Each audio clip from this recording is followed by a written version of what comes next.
Olá, um bom dia para você. O governo federal anunciou ontem um acordo com os caminhoneiros para o fim dos protestos e bloqueios em quase todo o país, o que tem gerado crise de desabastecimento no Brasil. À noite, o presidente do Senado assumiu o compromisso de pautar um projeto de preço mínimo de frete nas rodovias. Veja na reportagem de Karine Beluso. A quinta-feira foi marcada pela falta de combustíveis, alimentos, remédios, paralisação de transporte público e alguns aeroportos quase inoperantes. Para piorar a situação, muitos postos chegaram a cobrar preços abusivos, atingindo o valor de R$10 o litro da gasolina. À noite, o presidente Eunício Oliveira foi ao Palácio do Planalto para participar do encontro entre o governo federal e representantes dos caminhoneiros, que tentam fechar um acordo para a suspensão da paralisação da categoria. Com a vinda do presidente do Senado da República, o senador Eunício Oliveira, que muito nos honrou no término da nossa reunião, onde ele veio confirmar para os representantes dos movimentos dos caminhoneiros algumas dúvidas que eles tinham para esclarecer. O senador gentilmente compareceu, esclareceu e nós queremos agradecer. Nosso compromisso é de redução a zero da CID para o ano de 2018. O problema aqui que nós estamos querendo lidar é o problema da volatilidade dos preços e da previsibilidade do preço. Então, o que nós estamos acordando aqui é que o preço ele ficará fixo nesse patamar que foi definido pela Petrobras por 30 dias. Petrobras está oferecendo os primeiros 15 dias e a partir do 16º dia isso será pago pela União. Pelo menos duas matérias legislativas que tratam de mudanças no preço final dos combustíveis e uma sobre valor de transporte de carga estão agora nas mãos dos senadores. Um projeto de resolução que estabelece um teto de 18% para o ICMS cobrado sobre a gasolina e o álcool e 7% para o diesel. Em alguns estados, o ICMS chega a 35%. Outra proposta aprovada pelos deputados na quarta-feira reonera a folha de pagamento de 28 setores da economia hoje beneficiados e zera o PIS/COFINS sobre o diesel até o fim do ano. E um dos principais pedidos dos caminhoneiros para acabar com a greve, a criação de uma tabela de preço mínimo para o frete. Qual foi o meu compromisso? De pautar o PLC 121 com a assinatura do líder do governo e eu trazer para o plenário. Se possível, já na próxima semana, se não na outra terça-feira. Desde que o líder do governo fizesse a primeira assinatura, e aí quem assumiu essa responsabilidade foi o governo. Antes de começar a votação das propostas, os senadores precisam analisar 6 medidas provisórias que trancam a pauta do plenário. Enfim, o Brasil é um país rodoviário. Chegar aqui e dizer humildemente, nós precisamos que todos vocês, caminhoneiros, retomem a atividade. O Brasil precisa de vocês. Instalação da Comissão Mista de Orçamento, mudanças na Lei Maria da Penha e mais facilidade para vender produtos artesanais. Esses foram alguns dos temas que movimentaram a semana. Vamos conversar agora com a jornalista Sheila Assunção, que traz para a gente mais detalhes sobre os últimos dias no Senado. Bom dia, Sheila. Bom dia, Tiago. Realmente a variedade de assuntos marcou a semana. No plenário, foi aprovado na quarta-feira o PLC 16 de 2018, que facilita a venda de produtos artesanais com origem animal, como queijos, salsichas, linguiças e geleias. Eles poderão ser comercializados em todo o país a partir de um selo estadual. Atualmente, Tiago, esse tipo de produto só pode ser comercializado fora do estado em que foi produzido se tiver o selo de inspeção federal, o CIF, que pode levar até 2 anos para ser emitido pelo Ministério da Agricultura. O projeto seguiu para a sanção presidencial. E Sheila, nesta semana, a Comissão Mista de Orçamento começou os trabalhos com a eleição do presidente. Quem foi eleito? Olha, por acordo, foi eleito o deputado Mário Negro Monte Júnior, do PP da Bahia. E ele é o novo presidente da CMO. Além dele, a gente pode ver aqui na foto do Marcos Oliveira, da Agência Senado, o senador Valmir Moca, que foi do MDB do Mato Grosso do Sul, que foi designado relator geral do orçamento. A CMO ainda precisa definir quem será o relator da Lei de Diretrizes Orçamentárias. O Congresso precisa votar a LDO até o dia 17 de julho para entrar em recesso. E nas comissões, Sheila, o que você destaca mais para a gente? Olha, a Comissão de Constituição e Justiça aprovou o PLS 197 de 2014, que beneficia as mulheres vítimas de violência. A proposta permite a aplicação de medidas protetivas de urgência contra o agressor, independentemente de vinculação a inquérito policial ou processo penal. Se não houver recurso, o projeto pode seguir direto para a Câmara dos Deputados. E que iniciativa importante, né, para proteger as mulheres. E tem mais algum assunto que movimentou essa semana? Olha, tem sim. O forró. Forrozeiros tomaram conta dos corredores do Senado e da Comissão de Desenvolvimento Regional e Turismo, que promoveu um debate para reconhecer o forró como patrimônio imaterial da cultura brasileira. As fotos que vemos aqui são do Roxá e Jane Araújo, da Agência Senado. E quem é que não gosta de um forró aqui no nosso país, não é mesmo? Exatamente. Olha, Tiago, eu fico por aqui hoje e até a próxima semana. Tá certo. Muito obrigado, Sheila.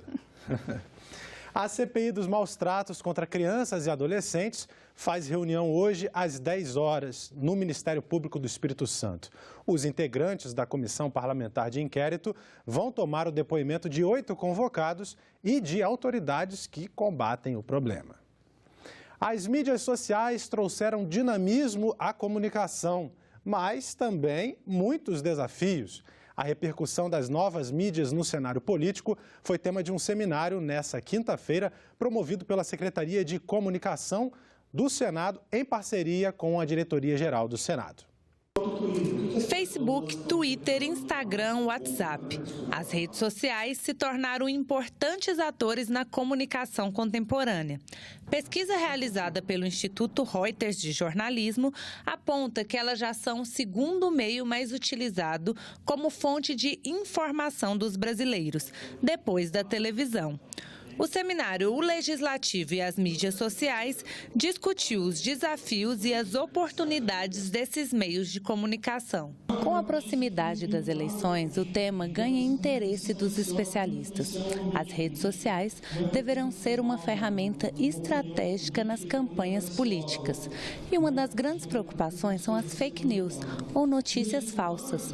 Como elas podem influenciar a opinião do eleitor e como combatê-las? Elas são apresentadas como se elas tivessem passado por um processo de apuração jornalística quando elas não passaram. Então, normalmente é diferente de um boato, né? Ela vai ter uma manchete, ela vai ter um lead, ela vai ter aspas, parece uma matéria jornalística, mas é uma falsa matéria jornalística. E por conta disso, as pessoas tendem a aderir a essas informações, isso termina formando o juízo político, que depois, eventualmente, vai influenciar o voto. De acordo com Pablo, a cautela com que recebemos e compartilhamos é uma forma de reduzir as falsas notícias. O sistema brasileiro de notícias é muito diverso. A gente tem jornais diários, a gente tem sites de notícias, revistas semanais, a gente tem sites de várias tendências políticas.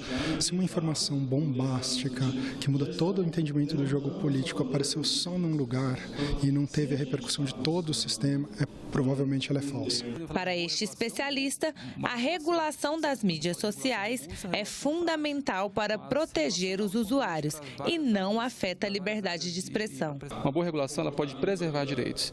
Então, quando nós falamos de censura, é justamente quando você tem uma regulação ruim ou quando você não tem regulação. Quando, por exemplo, as próprias empresas vão censurar conteúdo porque elas são livres para fazer esse tipo de coisa. Então, a regulação ela vai dizer quando os limites disso e também quando a parte mais frágil, que é o cidadão, deve ser protegido pelo Estado. Então, a regulação serve justamente para você proteger e você criar parâmetros para evitar concentração e evitar ao mesmo tempo que direitos sejam violados. É preciso que a sociedade, a imprensa contribuam contribuam e colaborem no acompanhamento da campanha e do debate político-eleitoral, porque, sem dúvida, a Justiça Eleitoral, a autoridade eleitoral sozinha não tem condições de acompanhar tudo isso. O que ela tem condições é de cobrar transparência, exigir a prestação de contas e cabe à sociedade cobrar e acompanhar de perto para evitar abusos e mau usos desse meio que hoje tem essa importância toda, né? E nessa quinta-feira, a TV Senado ultrapassou os mais de 200 mil inscritos no canal do YouTube. O canal foi criado em 2010. São quase 8 anos oferecendo conteúdo de qualidade pela internet. A TV Senado no YouTube foi o primeiro canal do Brasil a fazer multiprogramação ao vivo e hoje transmite até 8 eventos simultâneos. Para assistir a TV Senado pelo YouTube, basta acessar youtube.com.br/TV Senado. A nova edição do Parlamento Brasil estreia logo mais às 8 da noite. E quem nos traz mais informações é o Hermes Coelho, apresentador do programa. Olá, a gente parou um pouco as gravações do Parlamento Brasil para mostrar para você os destaques do programa que estreia logo mais às 8 da noite. Em uma das reportagens, você vai conhecer o trabalho que está sendo feito para o projeto de lei que unifica o sistema de segurança pública em todo o país. O Sistema Único de Segurança Pública será coordenado pelo Ministério da Segurança. Entre as prioridades está a definição de estratégias comuns para prevenir crimes, compartilhamento de informações e o intercâmbio de conhecimento técnico e científico. Em uma matéria feita pela TV Câmara, você vai ver por que as mulheres ainda estão tão pouco representadas aqui no Congresso Nacional, mesmo sendo a maioria do eleitorado brasileiro. É preciso que mais mulheres se interessem e que o sistema político as abrigue, ofereça condições institucionais para que elas tenham competitividade. Tá? Mas assim como a sociedade ela é governada com a pluralidade das opiniões, é preciso que as mulheres se façam presentes e se manifestem.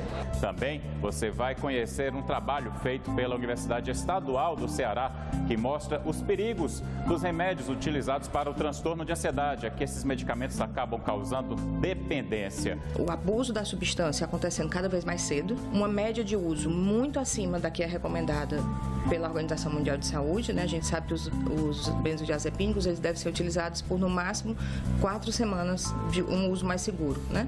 Na média de tempo de uso que a gente identificou, essas mulheres chegam a usar até por 8 anos, 10 anos, 12 anos e até mais do que isso. E no quadro vitrine, você vai conhecer o Arco do Teles, uma das joias arquitetônicas do Rio de Janeiro.